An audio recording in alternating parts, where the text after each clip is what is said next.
Yung mga Lodi at Lodi Kicks, namomroblema po ba kayo sa sakit na cancer, diabetes o kaya epilepsy? Kung namomroblema na po kayo, maaring ito na po ang makatulong sa problema yan.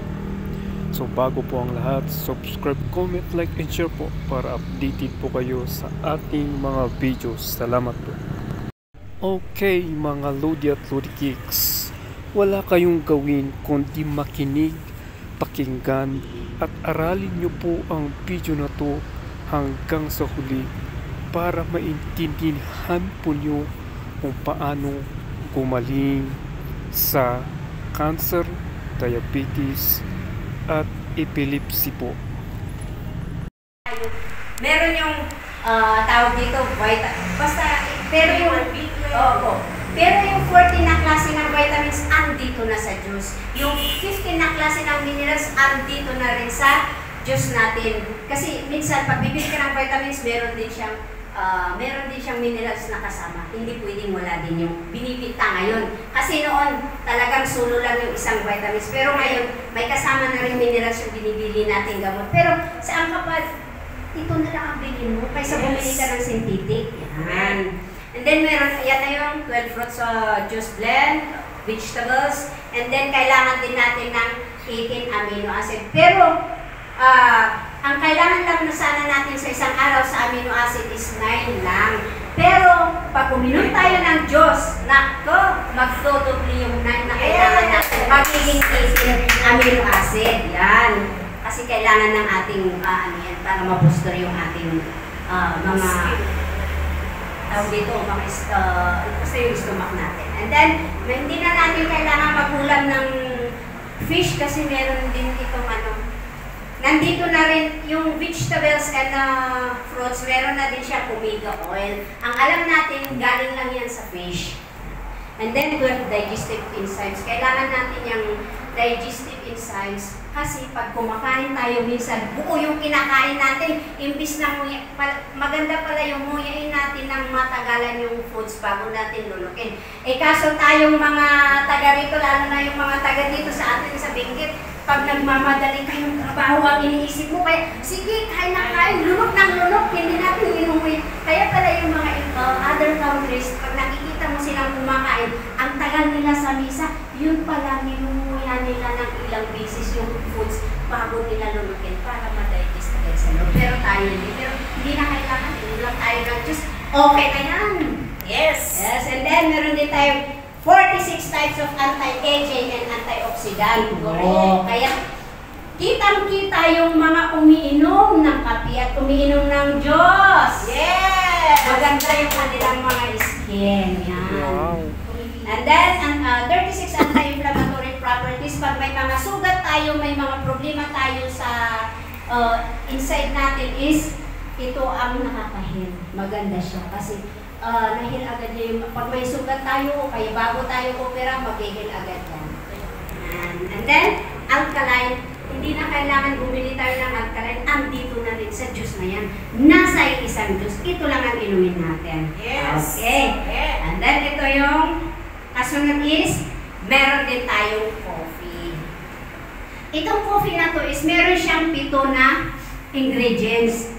Kaya pag nakita mo, yung iba dyan, wala, yung nandito sa fruit, ay sa juice, wala dito sa ating coffee is. Kasi itong coffee, cold and hot, pwede na itong coffee na to. Ito kasing juice is, kailangan malamig lagi ang ititimpla natin. Hindi pwede yung mainit. Kasi pag tinipla natin ng mainit, mag-iiba ang lasa at amoy. Yan na. Nung muna kasi sinubukan ko, ganun pala ang lasa at saka medyo iba yung amoy niya. Yan. Pero itong coffee, kahit malamig, mainit ang itimpla natin, pwede kasi yung mga apo namin at saka yung mga pamangkin, yan ang binabaon nila kaysa bumili sila ng mga drinks yan. Ito na lang ang iniinom nila. Kaya lalo silang gumagaling, tapos yung skin nila talagang nag-refresh. Ito lang naman, meron na tayo. Itong Gutucola spirulina agaricus. Yan, yung agaricus na ito is yan yung king of mushroom. Yan, meron din siyang stevia. Ito lang naman sila. Ito yung goto cola, ang benefits ng goto cola. Yan. It helps na pwede mag-function ng maliliit nating nerves pag umiinom tayo nito. Itong goto cola is maraming, ang dami pala nakikita ko dyan sa tabi-tabi. Iniihian, dinuduraan yung goto cola na yan. Pero kung gusto mo talaga mag-alaga ng goto cola, ilagay natin sa pot, itabi natin doon sa huwag masyadong naaarawan kasi minsan nag-iiba yung kulay niya lagi. At saka pwede na rin yan kahit hindi mo na yan, pwede mo rin siyang isok sa mainit na tubig kasi sinubukan ko na rin yan. Kumuha ko ng 5 leaves, sinub ko doon sa mainit, sa bagong kulo na tubig is after 5 minutes is nagkulay. Parang parang tsaa din lang, pero mananana mo talaga siya masarap. Pwede rin yan, pag may sugat tayo, yan ang tagtagin mo, tapos pag nag-tubig-tubig yan ang i-ano mo sa sugat mo, maghihin agad yung ating sugat. And then, antidepressant, nakakaano din pag nadidepress ka. Pag nakikita mo yung goto cola, tapos ngat-ngatin mo lang, pwede na rin yan.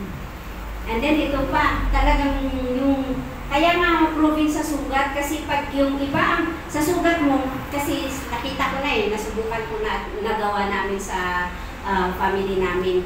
Pag iba, igagamot mo dun sa sugat na bumuka, di ba makikita mo nakaganyan. Pero pag itong goto cola, close siya, makinis. Parang walang nangyari. Yes. Ako nga dati-dati marami akong ngayon, nakikita ko pag kunting sugat lang. Basta yung coffee or itong goto cola lang, okay na siya makinis. And then, i-detox din niya tayo. Nung pure na ito lang ang ginamit ko, ang lumabas sa ihi ko medyo itim-itim. Huh? And then, spirulina. Algae ang tawag na isa na ano nila dyan. Pero dyan makikita mo yan sa malinis na tubig. Hindi pwede yung nandyan lang sa tabi-tabi. Dyan sa mga kanal-kanal. Sa tubig lang ito, sa dagat natin yan. Sa ilalim ng dagat. Alaga nila yan. Malinis. Marami din na itutulong na ibigay na tulong sa atin yan. Pinabababa rin yung ating cholesterol, blood sugar. Pag meron din tayong tawag dito yung muscles natin na straight din yan. Lalo na pag medyo kuwan. Kaya pag medyo masakit yung katawan ko, nagkakape lang ako. Mamaya, okay na. Lalo na pag may pagtatlo ang nahilot ko, ganyan kasi nagmamasunod. Pag alam kong pagod ako, magkapilang ako. Yan. Maganda na yung pakiramdam ko. Ito na yung agaricus dito. Sabi nila, bawal! Lalo na yung mga doctors. Pag doon, lalo na doon sa medyo may mga edad, bawal daw ang sa inyo, mushroom. Pero hindi naman po ibig sabihin, hindi naman po ibig sabihin na bawal yung mushroom. Pag yun lagi, at saka itong mushroom na ito yung medyo maliliit, na talagang magandang klase ng mushroom na hinahalo nila sa ating coffee. Yan. Pag mayroon din tayong diabetic, yan na type 2 na klase ng diabetic na anungan niya na-cure niya Parehas din sa cholesterol, disorders, pag meron tayong digestive problems, parehas din yan. Heart, okay. Kaya pala yung aking heart din is medyo maganda.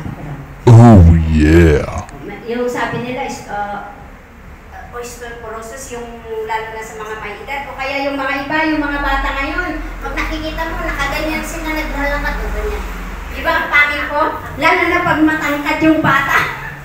Kaya kailangan, sabihin natin na straight maglakad, tapos inom ng kape. Yan na, kasi may mushroom siya, nakakatulong yun sa ating osteoporosis. Yan. Itong klase ng mga karamdaman, 60 na klase, pero meron pa nadagdagan yan Ito yung mga klase ng karamdaman na natulungan ng ating product na Diyos and Coffee. Yes! Yan. Marami na yan. Vertigo, proven na yan.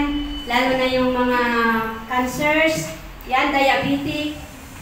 Proven po. Ito po yung klase ng mga karamdaman na natulungan ng product natin. Itong product natin, hindi ibig sabihin is gamot for prevention only. Pero, Pag yung ating karamdaman is malala, tutulungan niya yan para hindi lalala yung ating karamdaman. Malay natin sa kagagamit natin kainom ng kape at Diyos, makus pa yan na mawala yung karamdaman natin na yun, na pinuproblema natin. Kaya para hindi magtuloy yung karamdaman natin, uminom ng kape, uminom ng juice. And then, ito is 55 years niyang dala-dala sa kanyang katawan.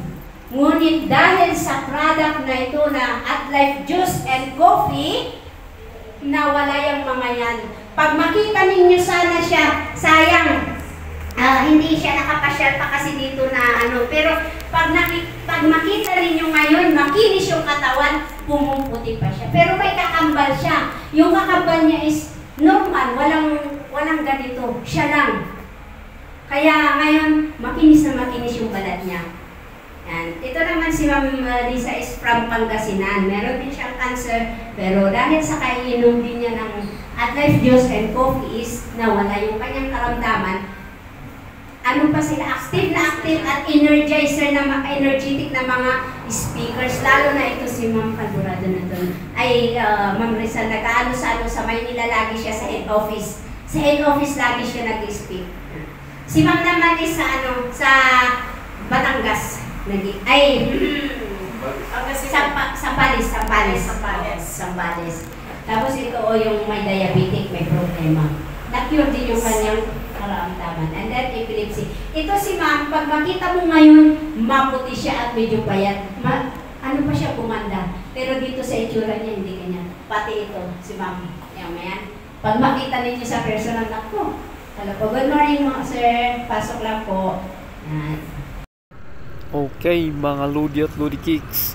Hopefully, naintindihan niyo po ito at meron na po kayong ideya kung paano gumaling sa cancer, diabetes at epilepsy po. Okay, subscribe, comment, like, and share po mga Lodi at Lodi Kicks para updated po kayo sa ating mga videos. Salamat po!